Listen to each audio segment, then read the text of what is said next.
Oh, bonjour, Jaek. This is part 2 in our series on germinating the seed that you've received from us here at Germinating Farm. Okay, so today we're going to talk about germinating squash seeds.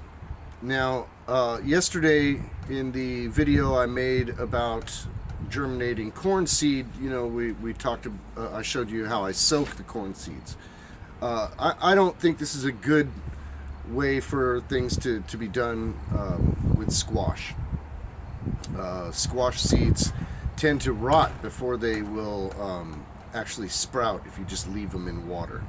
So it's better to do really what they're naturally inclined to do. You stick them in dirt, you keep the dirt wet, you end up with sprouted seeds.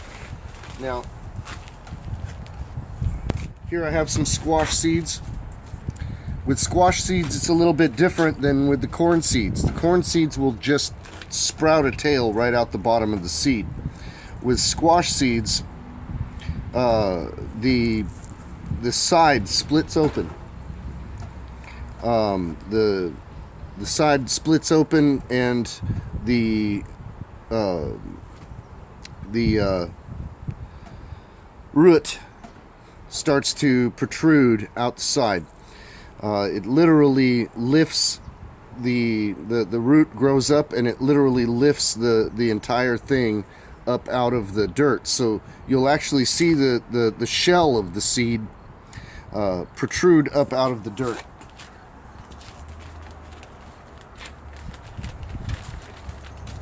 So generally what I will do, I will again use one of these small containers, fill it with potting soil, make a hole about down to the first knuckle, drop your seed in there, cover it back up, and then keep it wet. Keep the dirt wet until such a time as the sprout literally comes up out of the dirt. Now, what you'll see is the actual seed. Oftentimes, what you'll see is the actual seed pop up out of the dirt, and you'll see that it's got a little stem going down into the soil. Just leave it alone. Don't bother trying to help it get out of the because you'll end up harming the seedling. So just leave it be. The seedling will eventually split the shell and cast it away. And the part that will come out will be the first two baby leaves.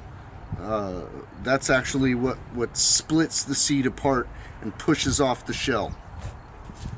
So again, you want to just make a little hole in the dirt, put your seed down in it, cover it back up, and then keep it wet. Every single day, water it. Maybe if you have to, depending upon the climate that you're in, water it more than once a day.